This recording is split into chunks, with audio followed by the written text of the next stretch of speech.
ఓం శ్రీ సాయిరామ్. సాయి గురుకులం కార్యక్రమానికి స్వాగతం. శ్రీ సాయి సచ్చరిత మన యొక్క మనస్తత్వాలను బట్టే ఉంటుంది.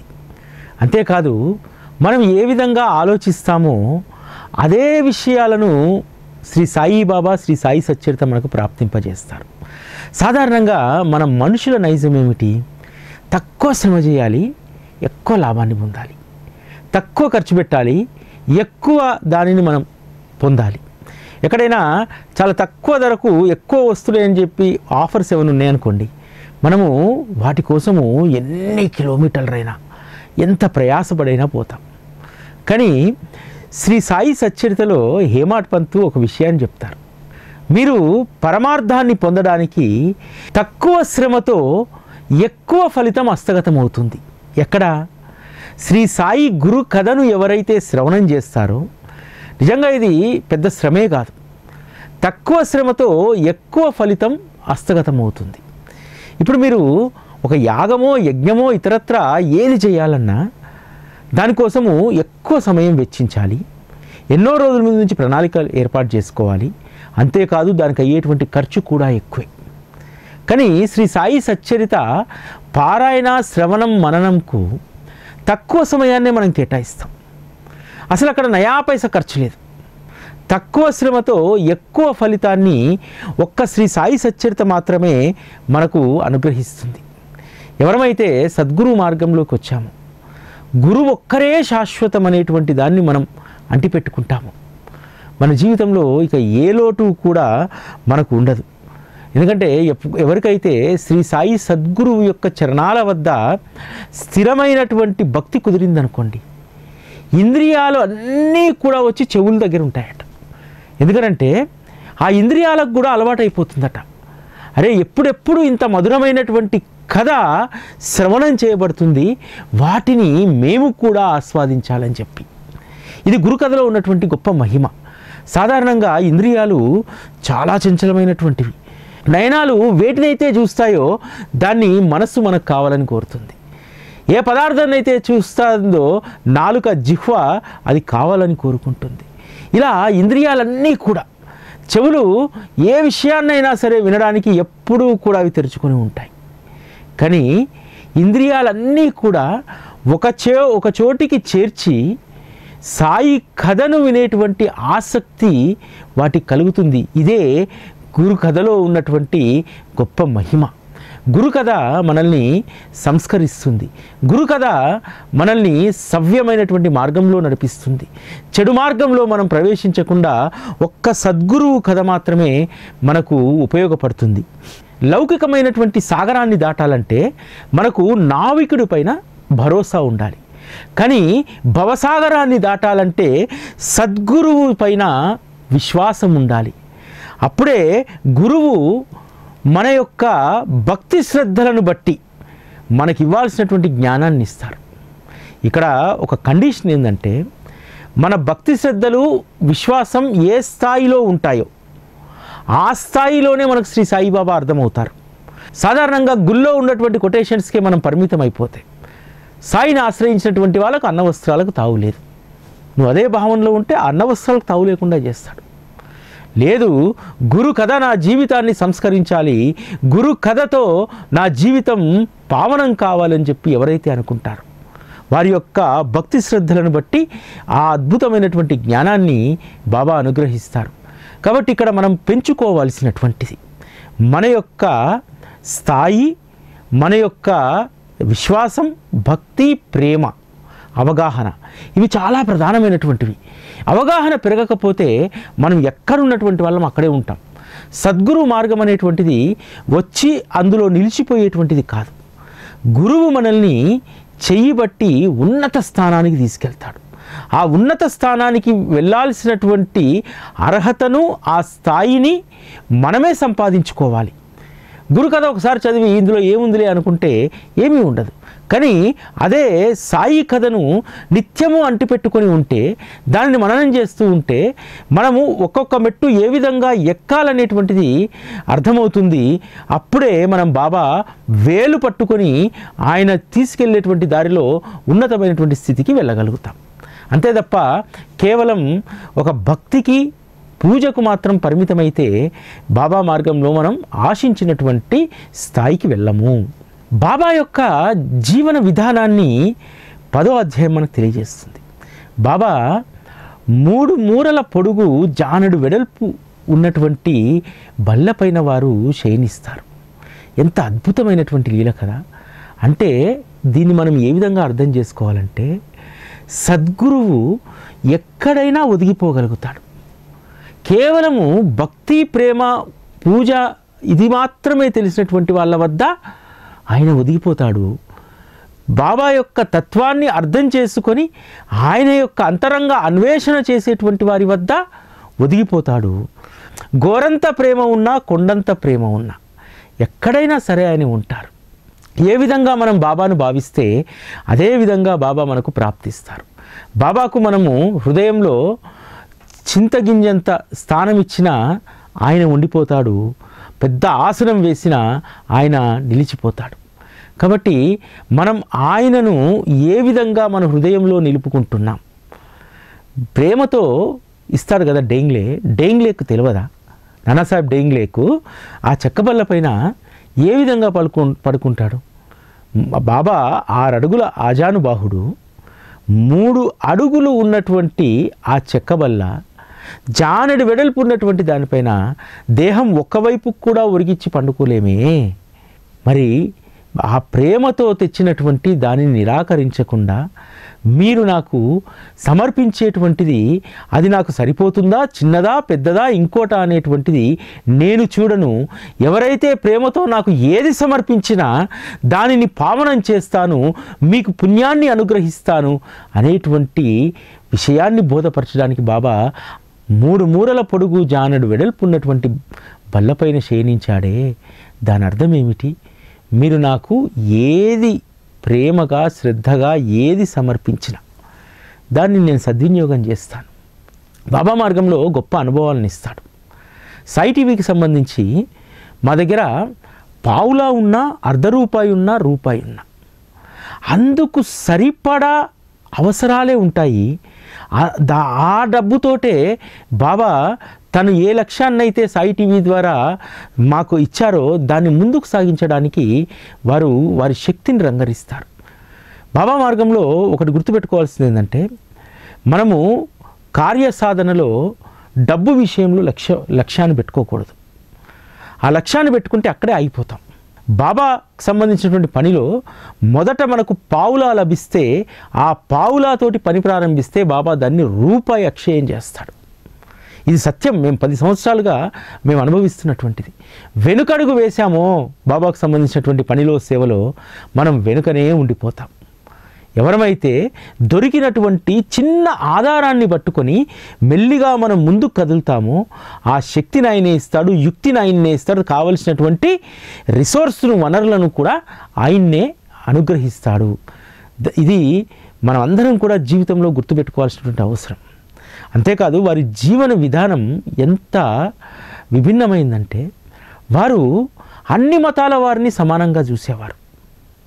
అంతేకాదు మేక, పులి లాంటి పరస్పర వైరుధ్యం కలిగినటువంటి జీవులు కూడా వారి వద్ద శాంతంగా ఉండగలుగుతాయి. బాబాను ఆశ్రయించినటువంటి మనం కూడా చాలామంది మనలో మేకలున్నారు, పులులున్నారు, నక్కలున్నారు, గుంట నక్కలున్నారు. అయినా సరే వారి వద్దకు వచ్చిన తర్వాత మన స్వాభావికమైనటువంటి దాన్ని వదిలేస్తాం. మనం అందరం కూడా సాధుజీవులుగానే మారిపోతాం. బాబా వద్దకు కేవలము సాత్వికులు, పుణ్యాత్ములు, సాధు స్వభావం కలిగిన వారే రారు కదా. అందులో రకరకాల వృత్తులు చేసేవారు, రకరకాల నైజాలు ఉన్నటువంటి వారు, రకరకాల దుస్సంస్కారాలు ఉన్నటువంటి వాళ్ళు అందరూ వస్తారు.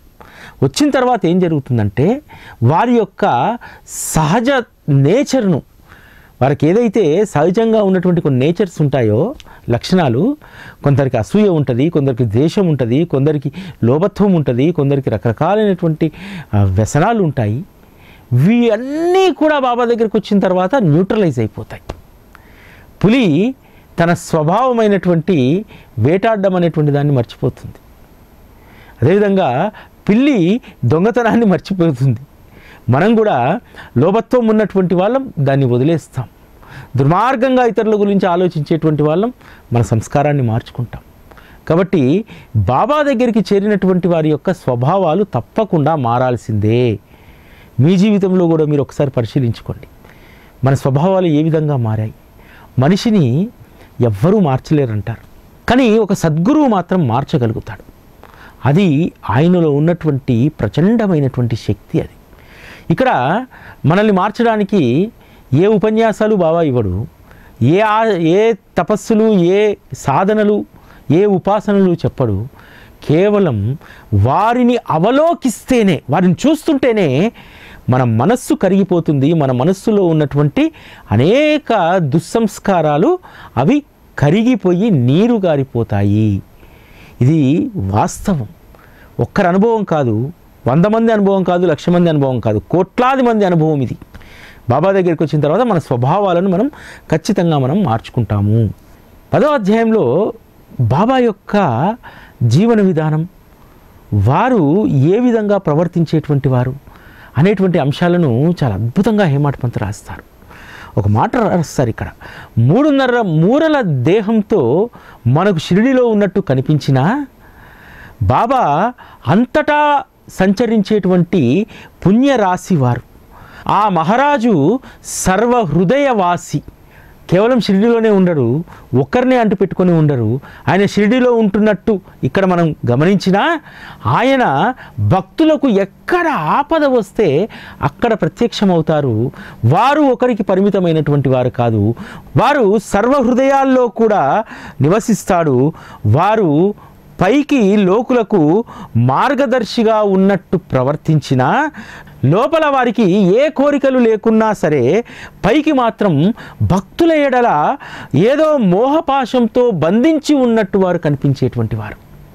అంతే కదా, లోపల వారికి ఏ కోరిక ఉండదు, కానీ బయటికి మాత్రము అరే నానాకు దాహం వేస్తుందట, నానాకు ఇప్పుడు నీటిని అందించాలి అని చెప్పి, నా నానాను నేను చావనిస్తానా అని చెప్పి, నానా కూతురికి ప్రసవ వేదన, ఆ ప్రసవ వేదనకు కన్న తండ్రి ఎంత బాధపడుతున్నాడో ఇక్కడ బాబా అంతకు మించినటువంటి తాపత్రయం పడ్డాడు. అంటే నిజానికి లోపల ఆయనకి ఏ కోరిక లేదు, ఎవరి మీద మోహం ఉండదు, కానీ బయటికి మాత్రము భక్తులపైన మమతానురాగాలు, మోహం ఉన్నట్టు వారు మనకు కనిపిస్తారు. అదేవిధంగా పైకి కోపంగా వారు ఉన్నా సరే వారి యొక్క అంతరంగం ఆత్మశాంతికి నిలయం. పైకి పైచాచిక ప్రవృత్తితో కనిపించిన వారు ఎప్పుడూ కూడా లోపల పరబ్రహ్మ స్థితిలో ఉండేటువంటి వారు. పైకి వారు ప్రపంచపు వ్యవహారాల్లో చిక్కుకొని ఉన్నట్టు మనకు కనిపించేటువంటి వారు, కానీ లోపల ఏ భేదభావము ఉండేటువంటి వారు కాదు. వారు ఒకప్పుడు ప్రేమతో చూసేవారు, మరొకప్పుడు రాయి పుచ్చుకొని పరిగెత్తేటువంటి వారు, ఒకప్పుడు చివాట్లు పెట్టినా మరొకప్పుడు ఆనందంగా కౌగులించుకునేటువంటి వారు. వారికి కీర్తి పైన మోహం లేదు, ధనాపేక్ష అసలే లేదు. చిత్తవృత్తిని నిరోధించిన యోగంతో ప్రాణరక్షణకు భిక్ష తీసుకొని కాలక్షేపం చేసేటువంటి వారు. నిజంగా బాబా యొక్క జీవన విధానం చాలా అద్భుతమైనటువంటిది. వారు పైకి కోపంగా కనిపించిన కొన్ని సందర్భాల్లో ఉగ్ర నరసింహ అవతారం ఎత్తేటువంటి వారు, కానీ లోపల మాత్రం వారు శాంతచిత్తంతో ఉండేటువంటి వారు.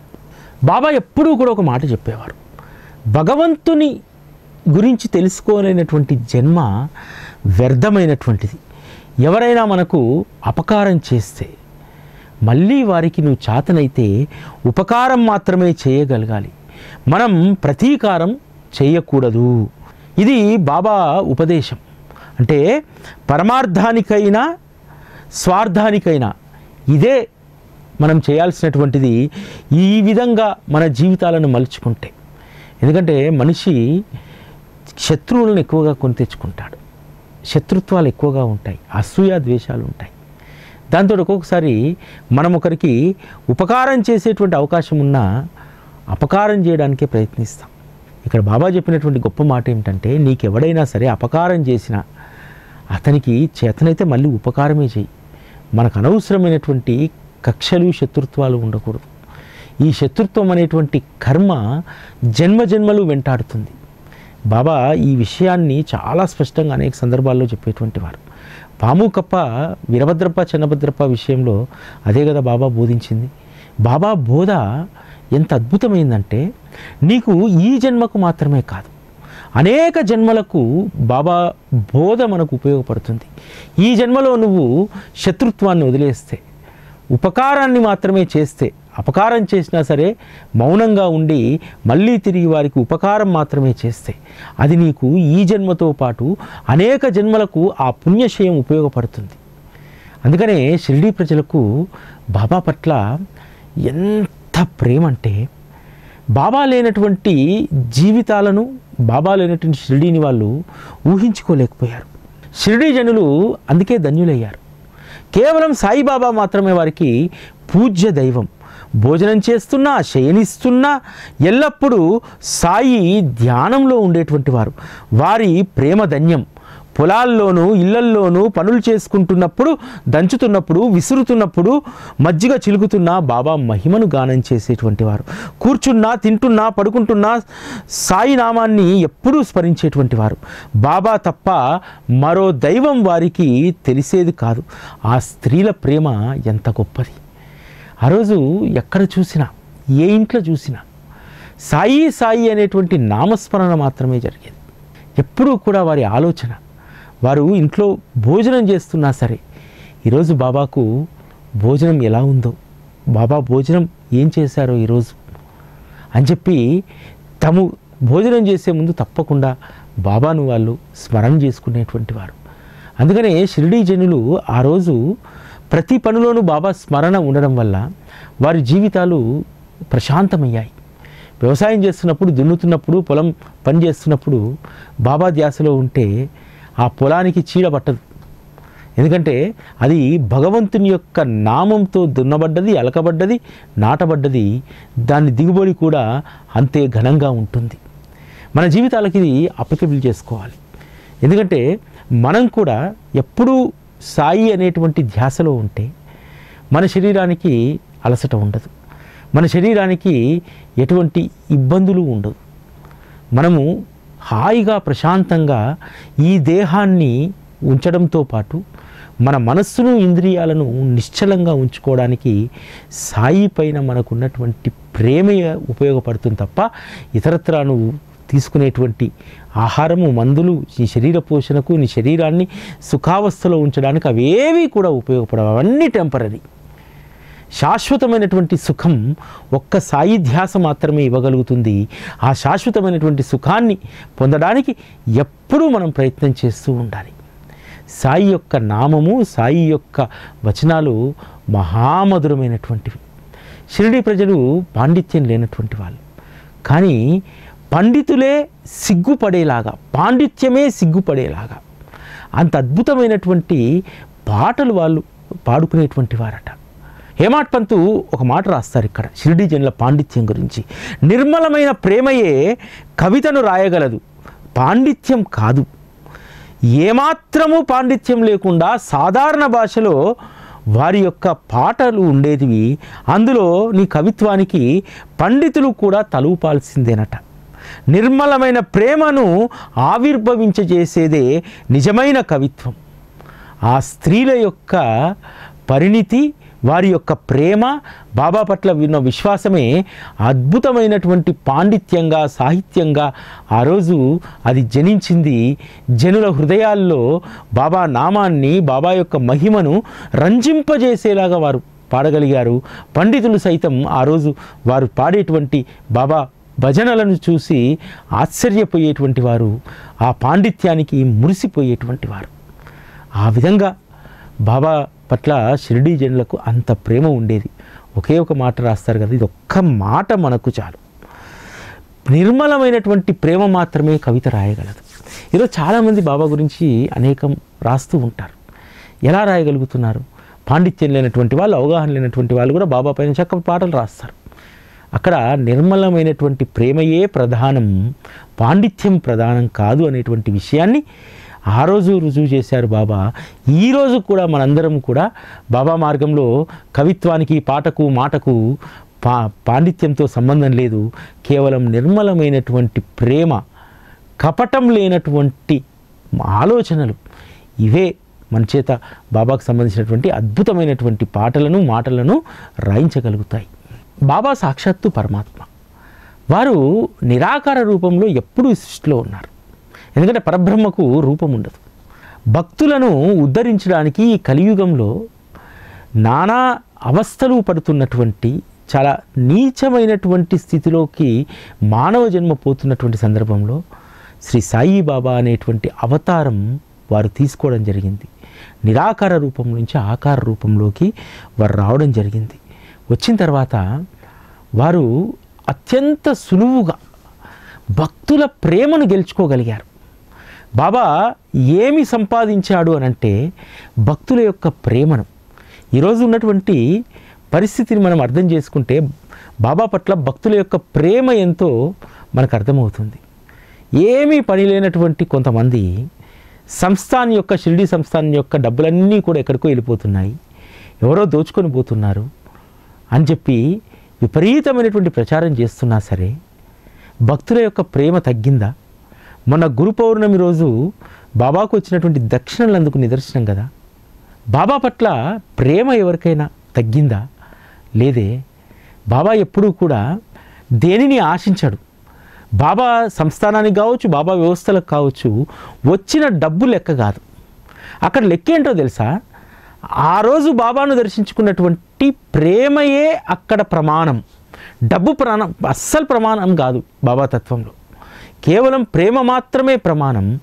ఆ ప్రేమనే ఇవ్వాలనేటువంటి గుణాన్ని ఇస్తుంది. ప్రేమ లేదనుకోండి, ఇవ్వాలనేటువంటి గుణం ఎక్కడి నుంచి వస్తుంది? అందుకనే ఫస్ట్ బాబా భక్తుల యొక్క ప్రేమను గెలుచుకున్నాడు. ఎక్కడైనా గుర్తుపెట్టుకోండి, మనం ఎదుటివారి యొక్క ప్రేమను గెలుచుకుంటే మన కోసం వారు ప్రాణాలు ఇవ్వడానికి కూడా సిద్ధంగా ఉంటారు.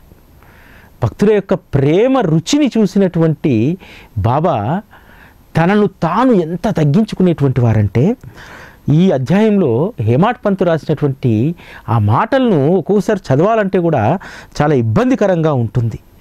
నేను మీ దాసానుదాసుని, మీకు రుణగ్రస్తుని, మీ దర్శనానికి వచ్చాను. మీ అనుగ్రహం వలన మీ పాదాల వద్దకు నేను చేరుకోగలిగాను. నేను మీ మలంలో క్రిమిని, అందువల్ల ఈ సృష్టిలో ధన్యుణ్ణి. అంటే తనను తాను ఎంత ఒదిగించుకున్నాడు అంటే ఈ మాటలు ఎలా అనగలిగారు బాబా? భక్తుల ప్రేమ అంత ముగ్ధుణ్ణి చేసింది. పరమాత్మయే మనకు రుణగ్రస్తుడని అన్నారే, పరమాత్మయే మీ పాదాల వద్దకు, మీ దర్శనం కోసం నేను మీ పాదాల వద్దకు వచ్చానని అన్నాడు. అంటే ఎంత అనుకువ ఇక్కడ కావాలి. నేను మీ దాసానుదాసుని. ఎస్, ఈరోజు నిజంగా బాబాను మనం అలానే వాడుకుంటున్నాం చాలామంది. బాబా మనకేదో బాకీ ఉన్నట్టు, బాబా ఖచ్చితంగా నాకు ఈ కోరిక తీర్చాలని చెప్పి మొండి పట్టుబట్టి ఆయన ఏదో మనకు సేవకుడు అయినట్టు చాలామంది ప్రవర్తిస్తూ ఉంటాం. ఇది సరైనటువంటిది కాదు. బాబా మన ప్రేమ మత్తులో ఇవన్నీ అన్నాడు, కానీ మనం ఆయనకు దాసానుదాసులం. మనం ఆయనకు ఎన్ని జన్మలు ఎత్తినా అన్ని జన్మల్లో కూడా రుణగ్రస్తులం మనం. ఆయన మలంలో ఒక క్రిమి అయ్యేటువంటి అవకాశం కూడా లేనటువంటి వాళ్ళం మనం. అది మన స్థితి.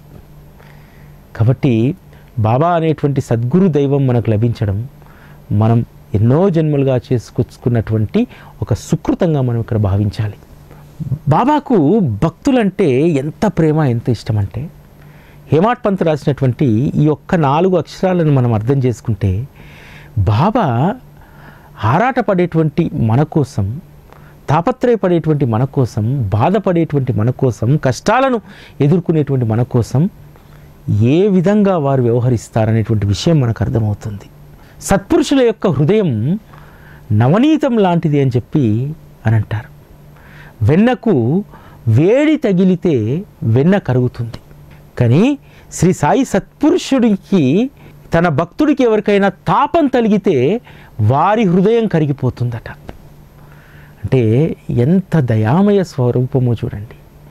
నవనీతం కంటే కూడా సున్నితమైనటువంటిది వారి హృదయం. భక్తులకు ఏదైనా తాపం తలిగిందా వారి హృదయం కరిగిపోతుందట.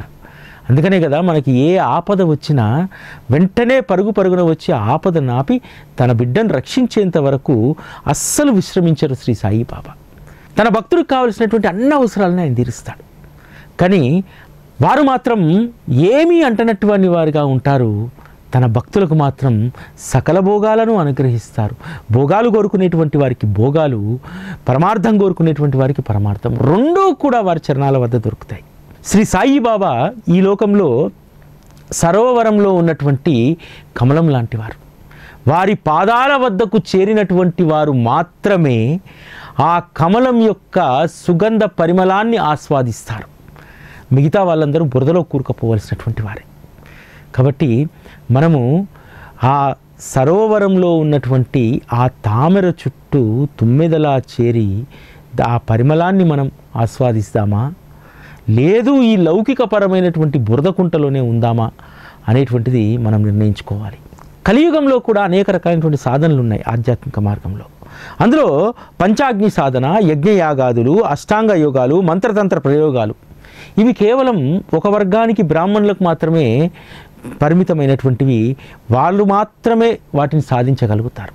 ఇతరులకు అది సాధించడం, అందులో ఉండడం అనేటువంటిది అసాధ్యమైనటువంటి పని. వీటన్నింటి వల్ల దక్కే ఫలితాన్ని ఒక్క సాయి కథ మాత్రమే ఇస్తుంది. సాయి కథ ఏమాత్రము కూడా ప్రయాస లేకుండా మనకు అనుగ్రహించాల్సినటువంటివి అన్నీ కూడా అనుగ్రహిస్తుంది. ముఖ్యంగా ఈ సాయి కథ నిన్ను సన్మార్గంలో పెడుతుంది, భవభయ వెదలను హరిస్తుంది, పరమార్థాన్ని బోధిస్తుంది. సత్పురుషుల చరిత్రను శ్రవణం, మననం, అధ్యయనం, నిధిధ్యాసనం చేస్తే ద్విజులు, శూద్రులు, స్త్రీలు అందరూ కూడా పవిత్రులవుతారు. ప్రేమంటే లేనటువంటి మానవులు ఉండరు. సాయి కథ మనిషిలో ఉన్నటువంటి ప్రేమను తట్టిలేపుతుంది. మనిషిని ప్రేమ స్వరూపంగా మార్చేటువంటిది ఒక్క సాయి కథ మాత్రమే. అందుకనే ఎవరైతే ఈ సాయి కథా శ్రవణంలో నిత్యం ఉంటారో వారు ప్రేమమయులుగా మారిపోతారట. ఈ 10వ అధ్యాయంలో పూర్తిగా శ్రవణానికి సంబంధించి మానవుడు సన్మార్గంలో వెళ్ళడానికి కావలసినటువంటి అద్భుతమైనటువంటి సాధననే ఈ 10వ అధ్యాయంలో రాశారు. ఇందులో లీలలు ఉండవు, చమత్కారాలు ఉండవు. ఈ గురు కథ నీ జీవితంలోకి వస్తే ఎంత గొప్ప చమత్కారాలు కలుగుతాయో నువ్వే చూసుకో అని చెప్పి హేమడ్ పంత్ చెప్తున్నారు. సాయి కథాశ్రవణం అనేటువంటి చాలా అల్పమైన సాధనతో గొప్ప ప్రయోజనం కలుగుతుంది. అయినా జనులు శ్రేయస్సును సంపాదించుకోవడానికి ఎందుకు ఉదాసీనులుగా మారుతున్నారు అనేటువంటి ప్రశ్న ఇక్కడ వేస్తారు. చాలా ఈజీ కదా, అత్యంత సులువైనటువంటిది కదా కథాశ్రవణం. ఆ కథాశ్రవణం అనేటువంటి సులువైనటువంటి సాధన చేయకుండా ఎందుకు మనం ఉదాసీనులుగా మనం మారిపోతున్నాం?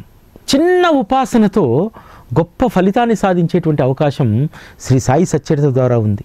ఒకే ఒక మాట చెప్తారు, అనేక చాతుర్యాలను వీడి సాయి సాయి అనే నామాన్ని స్మరించండి, మీరు తరిస్తారు.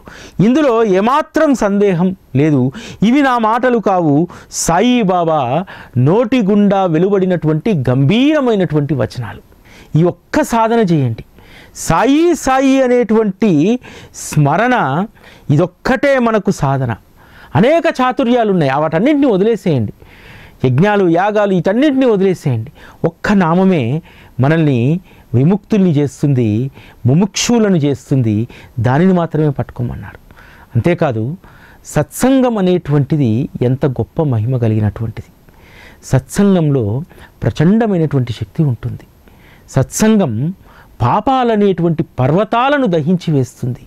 సత్సంగం నీలో ఉన్నటువంటి చెడు సంస్కారాలను దహించి వేస్తుంది. సత్సంగం నీ మనస్సుకు శాంతిని ఇస్తుంది. సత్సంగం నీ జీవితానికి పరమార్థాన్ని ఇస్తుంది. ఆ ఒక్క సత్సంగాన్ని ఆశ్రయించండి చాలు. ఇక మీరు ఎవ్వరిని ఆశ్రయించాల్సిన అవసరం లేదు. సత్సంగ వైభవం గురించి ఎంత అద్భుతంగా ఈ అధ్యాయంలో చెప్పబడుతుందంటే, నిత్యం సత్సంగం చేయండి. ఇతర సాంగత్యాలు దోషపూరితమైనటువంటివి. శరీరం అంతటిని నిర్మలం చేసేది, ఏ దోషాలు లేకుండా చేసేది ఒక సత్సంగం మాత్రమే. ఎందుకంటే మనకు అనేక సహవాసాలు ఉంటాయి. ఆ సహవాసాలు ఏవి మనకు మేలు చేయవు. ఒక్క సత్సంగ సహచర్యమే మనకు మేలు చేస్తుంది. సత్సంగం అనేటువంటిది శరీరం పైన ప్రీతిని, అభిమానాన్ని తొలగించి వేస్తుంది. దీని పట్ల ఒక్క ఒక్కసారి శ్రద్ధ కలిగితే దాని బలవత్తర శక్తి వల్ల తప్పక సంసారం నుండి విముక్తి కలుగుతుంది. భాగ్యవశాత్తు సత్సంగం లభించిందా, ఉపదేశాలను సహజంగా గ్రహించవచ్చు. చెడు సహవాసాలన్నీ తొలగిపోతాయి. మనస్సు నిశ్చల స్థితిలో రమిస్తుంది. పరమార్థంలోకి ప్రవేశించి విషయభోగాలయందు విరక్తి కలుగుతుంది. సత్సంగం నిన్ను సమూలంగా మార్చేస్తుంది. నేను ఎప్పుడూ చెప్తూ ఉంటాను అందరికీ, సత్సంగం is not a part time job. సత్సంగం అనేటువంటిది నిరంతరం ప్రతిరోజు జరగాలి. ప్రతిరోజు 1 గంటైనా, కనీసం 1 అరగంటైనా నువ్వు సత్సంగాన్ని ఆశ్రయిస్తేనే. ఈరోజు సాయి గురుకులం అనేటువంటి సత్సంగం నిజంగా ఎన్ని లక్షల హృదయాలకు స్వాంతనిస్తుంది. ఏముంది దాంట్లో శక్తి? నా గొప్పతనం ఏముంది దాంట్లో? ఏముంది దాంట్లో? సాయిబాబా అనేటువంటి తత్వానికి సంబంధించినటువంటి ప్రచండమైనటువంటి శక్తి ఉంది. ఆ ప్రచండమైనటువంటి శక్తియే ఈరోజు సాయి గురుకులాన్ని నిశ్చలంగా నిలబెట్టగలిగింది. ఒక్క సాయి గురుకులాన్నే కాదు, మీ ఎవరైతే సాయి సత్సంగాన్ని ఆశ్రయిస్తారో ఆ సత్సంగం సాయి గురుకులం కావచ్చు, శ్రీ సాయి సచ్చరిత కావచ్చు, మీరు అధ్యయనం చేసేటువంటి సాయి కథలు ఏవైనా కావచ్చు, అవే అద్వితీయమైనటువంటి శక్తి కలిగినటువంటివి. అవే మన జీవితాలకు అపురూపమైనటువంటి శక్తిని, శాంతిని, సుఖాన్ని, సర్వసంపదలను అనుగ్రహించేది ఒక్క సత్సంగం మాత్రమే అని చెప్పి మనం గుర్తుపెట్టుకోవాలి.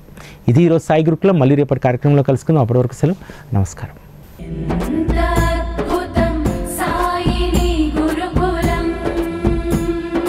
శిక్షణే తప్ప శిక్షలు లేని శరణాగతి సౌదం.